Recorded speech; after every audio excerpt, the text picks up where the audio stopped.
05055423 and 13090984. State, I had the 140505423. That's the first one I read. The second one is the 1309 clause. Okay, and defense? Okay. We have present Mr. Gerald Crowe and Ms. Lipper. Mr. Collins, in the name and by authority of the state of Texas, the grand jury for the County of Montgomery, state of Texas, duly executed, impaneled, sworn, charged, and organized as such by the 221st Judicial District for said county. Upon their oaths, present in and said to said court that Don Wilbur Collins, the defendant, on or about June 28, 1998, and before the presentment of this indictment in the county and state aforesaid, did then and there intentionally cause the death of an individual, namely Robbie Middleton, by lighting him on fire. And the defendant was then and there in the course of committing or attempting to commit the offense of kidnapping or obstruction or retaliation of Robert Middleton. Paragraph B. Discovery's already been completed, but haven't get the last of some additional documents that have come yesterday. That include a copy of the state's file. We also have numerous pre-trial hearings, so we're all very aware of the facts of this case and ready to proceed with the process. Do you have any idea? I was going to ask Mr. Poe, do you have any idea when the defense might be ready? So we will set a date about 6 months out. Does that sound about right, Mr. Grant? That's fine, Judge. I'm sure there's going to be a pre-trial motion part front of the trial date, so we can get that resolved at the time. That would only make sense, and then we have to coordinate if it is transferred. With it. That's been filed in the juvenile matter, but criminal matter. But once civil proceeding, once a criminal proceeding, I don't think procedurally consolidation is an appropriate procedure. I believe under the more recent changes in the law.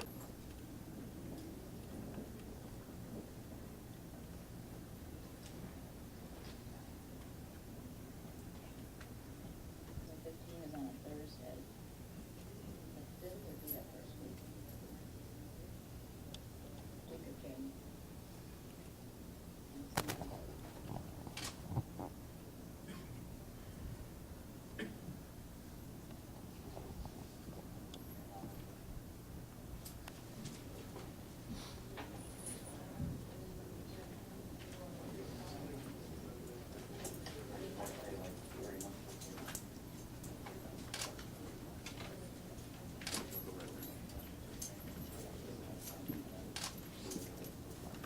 It was exactly what we expected, that he would say not guilty. I was hoping he would say guilty, but he said not guilty. It's a little disappointing. We wanted it to be over. At least she set a trial date, January. What about the change of venue? What do you think about that? That's fine with me, because the truth is going to be the truth no matter where we go. So I'm fine with change of venue. It'd be nice if it was someplace good, like Corpus or South Padre, but that's not going to happen. And I'm fine with the change of venue. How's the family? I mean, it goes on. It seems like it goes on and on and on and on. It does go on and on and on, and we're so ready to get it over with. But there's an end in sight. She said January, so that's good. I mean, we waited this long. We can wait till January.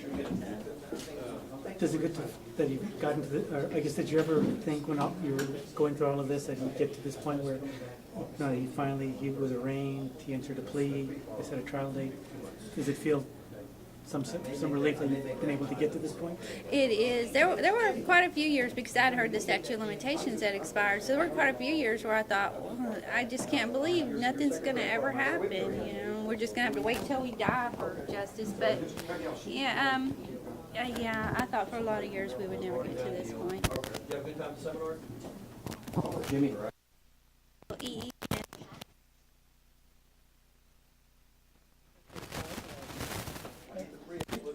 Do you think is that going to be hard going through all that hearing testimony again?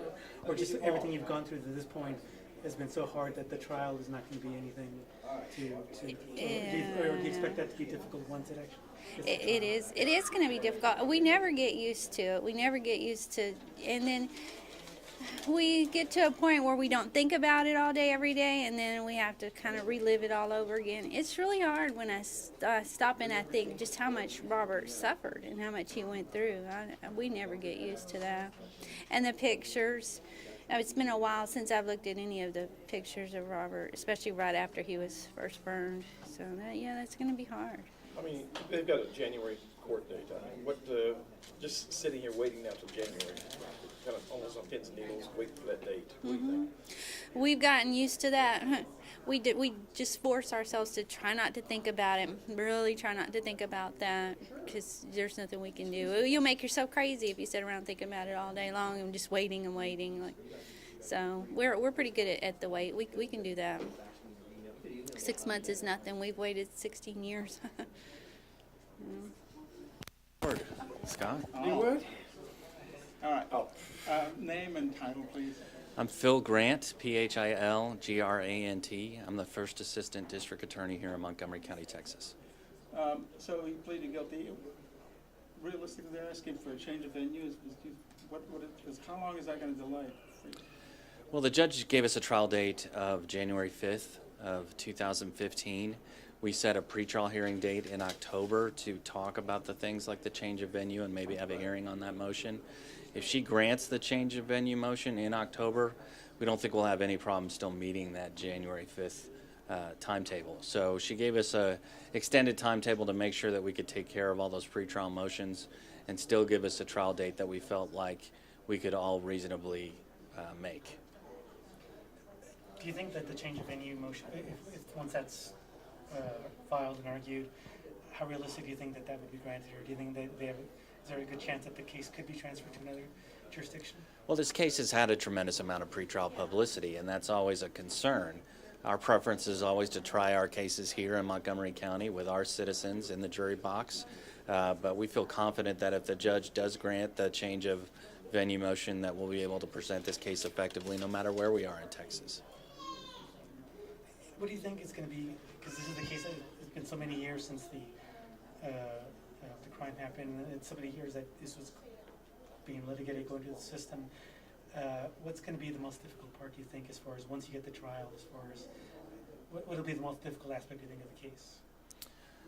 Well, I think the most difficult aspect of the case is really making sure that Robert Middleton's voice gets heard through it all. So it has been a long time, and anytime you're trying a case that had significant events 16, 17, 18 years ago, it's going to be difficult. But we've done it before, and we look forward to presenting this case to a jury no matter where in Texas we're doing that.